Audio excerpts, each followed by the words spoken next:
you and only you in the lab. So and for me, I'm doing with Red. So the only friend that I have is Red. Yeah, I would love to because this is a very nice campus. The hospitality of the students, the lecturer here is, I can say, top notch. Hello everyone, welcome to podcast Himagi.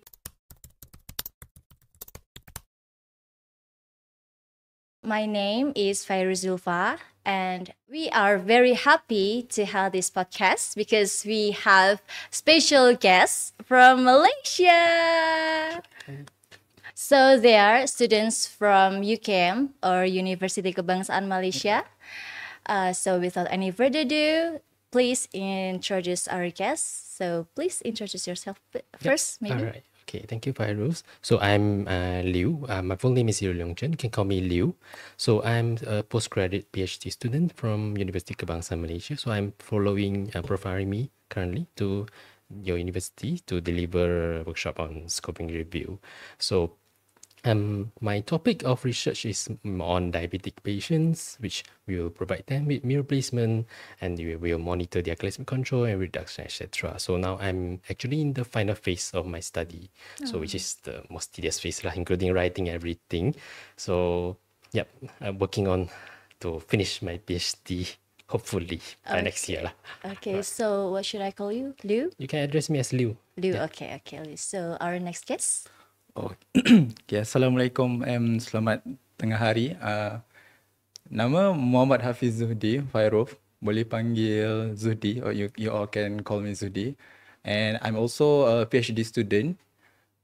Just started my PhD journey from my master study to PhD. And same with Lew, I'm also assessing Dr. Arimi to came to Indonesia for the scoping review workshop. And my research is about on exercise science on the neurodegenerative disease. Okay. So how the exercise itself can prevent or protect the neurodegenerations. Okay, well, that's interesting. So, what can I call you? You can call me Zuhdi. Okay, Zuhdi. So, maybe I want to know, how old are you? I'm 29 years 29, old. and Zuhdi? I'm 26. 26. So, we're at the same age. Yeah, we are the same age. Okay, so, I heard that you skip your master program, and maybe you can explain or tell us about that? Yeah, actually, we have in our faculty, we have one we call fast track program, which means if you graduated on the same faculty in UKM, then if you graduated with first class, then you can directly skip the masters and continue with your PhD. Yeah. So is there any requirements beside that you have to from the same faculty or university? The requirements, you have to graduate from the same faculty and you have to graduate with first class results, means 3.7 and above. Yeah. Oh, is there any like publication requirement? No publication requirement. Yeah. Okay, I see. Yeah. Wow, that's so interesting. Okay, so maybe we will move to the first question, like the real question. Okay, so how's the atmosphere of study PhD in UKM? And what's special for studying there? Maybe from Lew or Zuhdi would answer? Maybe I'll start first. Okay. I'm almost finishing. So for studying PhD in UKM is actually very, what I can say is very conducive because we have supervisors that are looking after our progress very closely, monitoring our progress very closely. We have bi-weekly meetings with our supervisor, and as well we also have bonding with the students because we belong to the same research center, which is under HCare, which is the Healthy Research for Aging. So in every Tuesday we'll have our journal club in which we will share our article. One student will share the article of their choice. Then we're all listening while after ending the presentation, we'll have questions for the students. So it helps us to expand our knowledge beyond our field. Also, we can understand more on other studies like study design, the statistical analysis part. So I would say that we got a lot to learn in when we studied PhD in UKM. So and as well, because I'm facing to the patients, well, Zudi's facing with animal study, so we might have different experience. So maybe Yes, I would right. like Zudi to speak on his Okay. experience. Yeah, maybe Zudi. Aku mix aja ya. Okay, boleh. I try Indonesian please. So untuk saya lab based, so I'm doing a rat study. So for me, for the vibe doing PhD study is or under master study is kind of lonely because I'm doing the lab alone. Oh, okay. So I think the same goes to every PhD student, right? Every postgrad student. But lab based because you and only you in the lab. So and for me, I'm doing with rat. So the only friend that I have is rat. Right. But the support from teman-teman ada when we are facing very harsh time. So it's kind of for my I'm having that kind of phase before when I'm very feel down after doing that because when you apa urusin tikus-tikus so because each of rats they have their own behavior, Yes. they have their Right. Yeah. so they can nakal Yeah. right? It's kind of give me very hard time. Hard time. Yes. But because this is my research, my passion, so I need to proceed. And even there's a time when I pray to God, oh Allah, give me strength, very the height of the strength to face.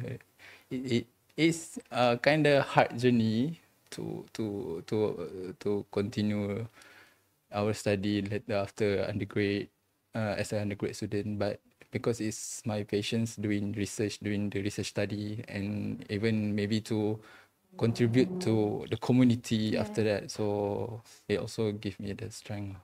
Wow. So yeah, That's amazing. Another opinion? From the vibe itself, even we have a very lonely journey, but still we have another postgrad students. Yeah. Even we are in different lab, we support each other. I see. They always our back. So itu aja. Wow. And your master program is in UKM also? Yeah. For actually, I'm converting from my master study to PhD study. So it's like I did my masters, and then in the semester 3 for my third semester, I'm converting the master to PhD. Oh. But I need to go through some I call it difficult phase before I can convert my PhD. I need to propose my new proposal for continuation my master study to PhD study. I need to present the progress and some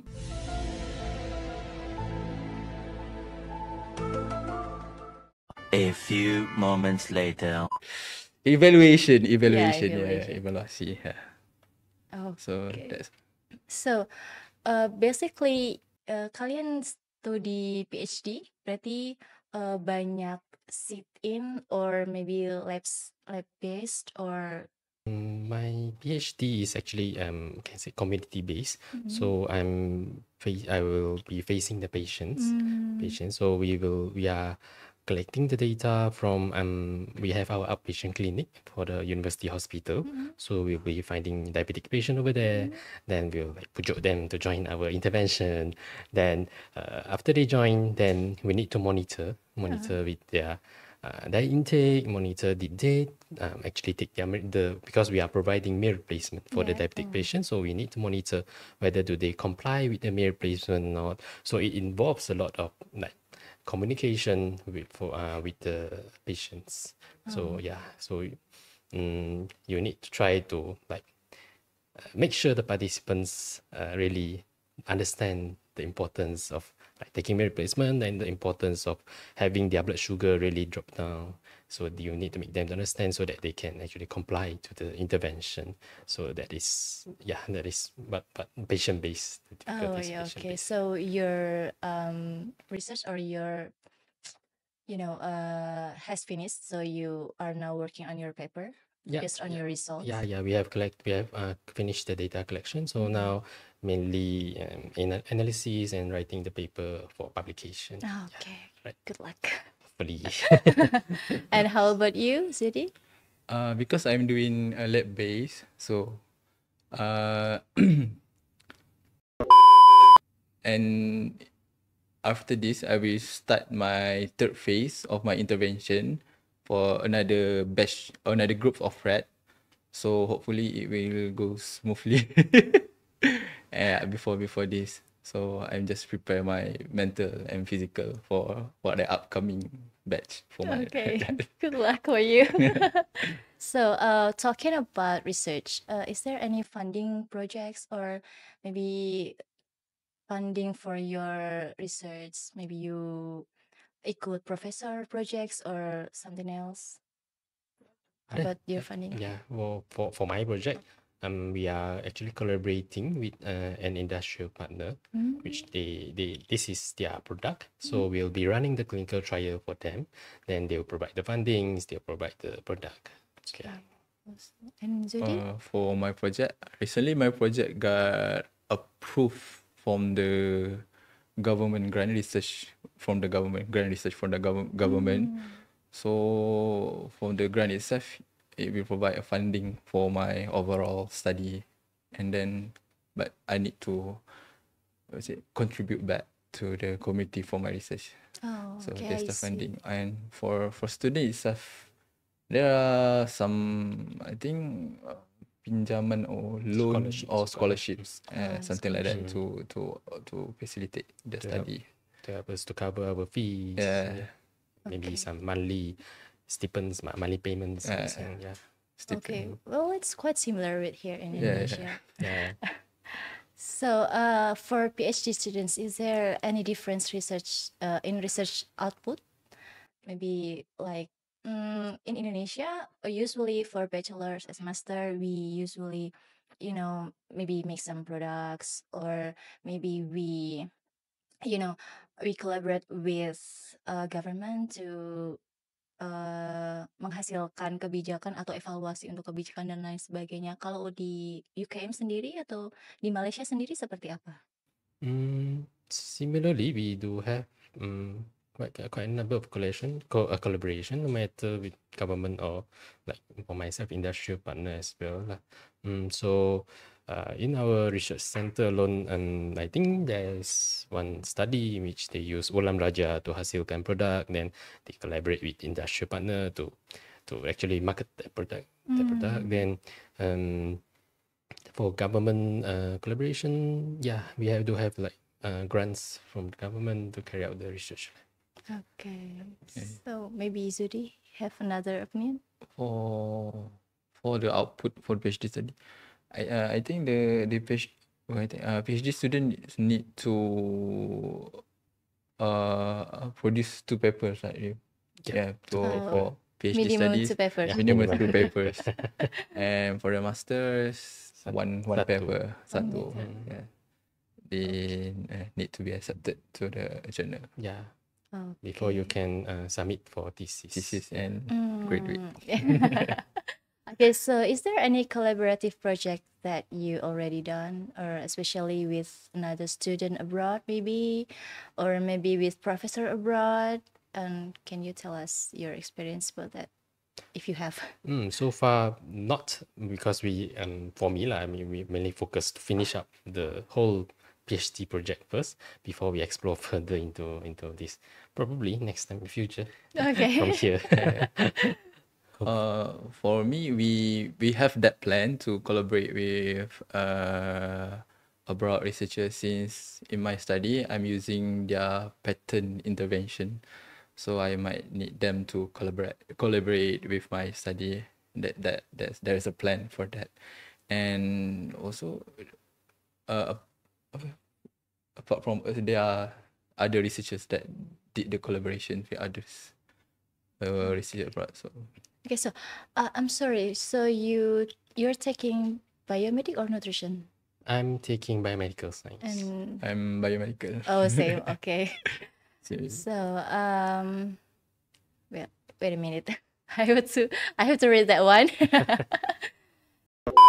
So collaboration is very important nowadays to have a greater impact for us. So now let's talk about the future biomedic nutrition maybe. And what do you think as the biggest challenge of biomedic major, and maybe especially in Malaysia or UK? Yeah, then Go first. For my experience or opinions about the challenge, the biggest challenge in biomedical study is how they can kekalkan dorang punya biomedical identity, because Yeah. nowadays most of the biomedical student after their graduations, they don't want to pursue in the lab base. They want to do something else. Because of that, I think as a biomedical student, even you are free to choose your path, but need to kekalkan where you're from. Oh, I see. Yeah. It's not to bazirkan you punya ilmu. Oh, yeah. Ilmu. So we have to apply, or we have to implement our study, our knowledge Yeah, to our life and Yeah. our community. yeah. Because I think for not only for biomedical, for general healthcare practitioners in Southeast Asia is actually very underappreciated, especially in terms of like salary. Yeah. So we do have, I think we all similarly inside, we do have the competitiveness, but in the opportunity wise and the salary wise is actually not on par. So yeah, this is One of the we need to let the community knows and need to let the government knows that our country still requires this kind of profession. So to increase more job opportunities maybe and to increase the salary for our graduate students. Yeah. Right. I appreciate more. Okay. So I'm really curious about job opportunity in Malaysia actually. So especially for those who has completed the doctoral degree. And can you tell us about the possible career from your major? Okay. Okay. Right. So the first one mainly lecturer. Yeah. The next doctor. So university lecturer, or you can opt to become a researcher for the industrial field. So by becoming researcher, there's a lot of position, like you can manage a research project, we call it project manager. Then you can call data analysis. You can be working on the data analysis for the research project, or you can help the company to run the trial. So these are the two main paths lah, if you want to stay in research field, because as a lecturer, you can as well have your own research project. Yeah. Then if you don't want to stay in the research field, by that you don't want to conduct your own research, you can become a, like we call it, sales specialist. So you can be in charge of like selling the ELISA kits that requires professional knowledge to the other researchers as well. Yeah. Okay. So and from Zuhdi, maybe wanna add another opinion? I think just like what Liu said, after completing the PhD, most of the PhD students, they are targeting to be a lecturer. Lecturer, Actually. okay. So So for myself, I also target to be a lecturer Okay. later on, and if not, I go to the second second plan B.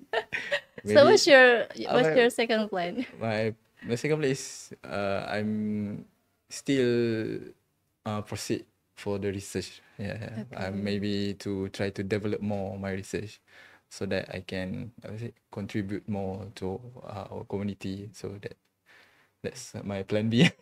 Okay, so your dream job after you completed your postgraduate, oh, I'm sorry, your PhD program is to be lecturer. Lecturer, Yeah. lecturer.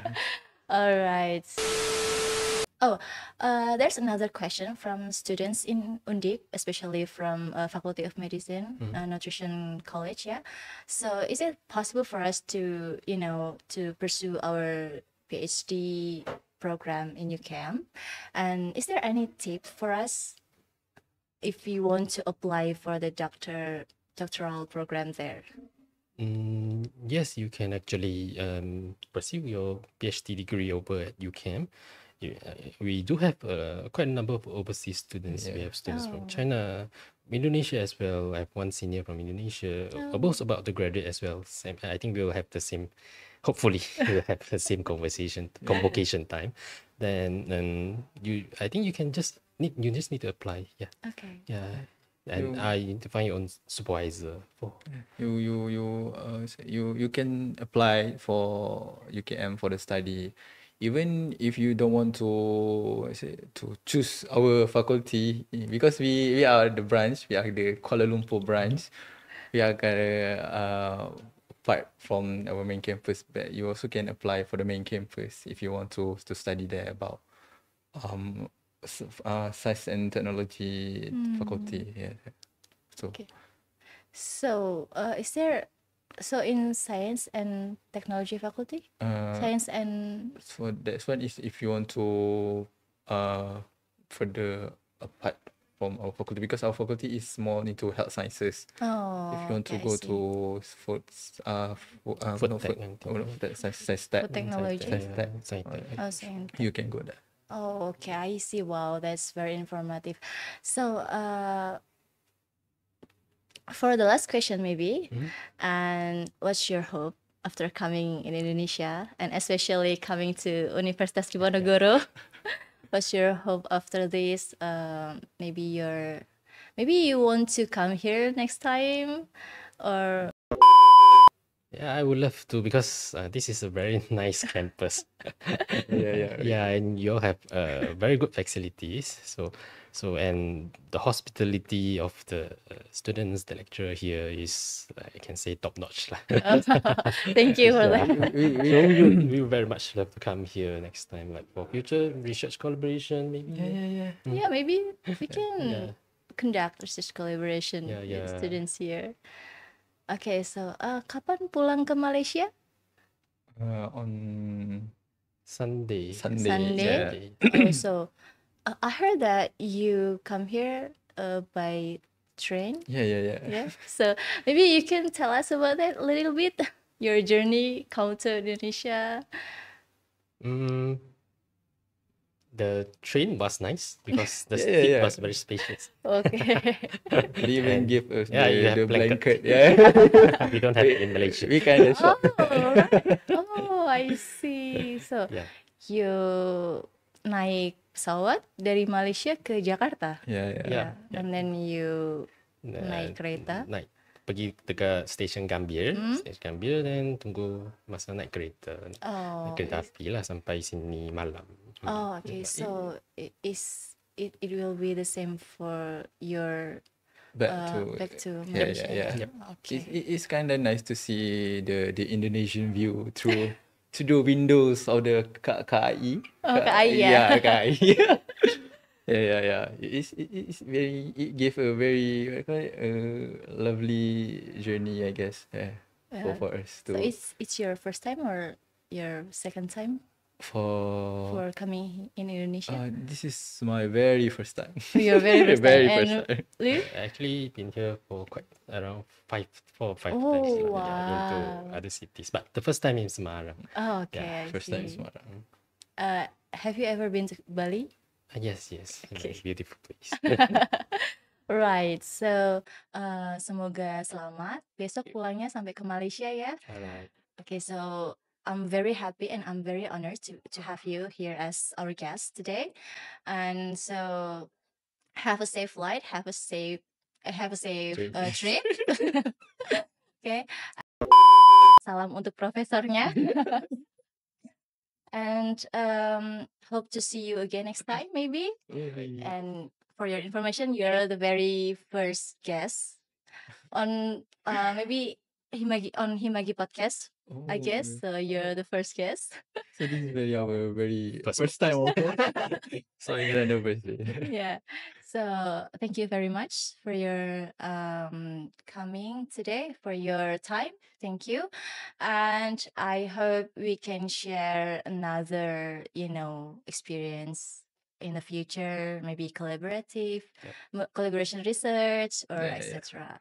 So, okay, guys, that's all for podcast today. Give a round of applause first. Woo, thank you for the guests. Thank you for watching our channel.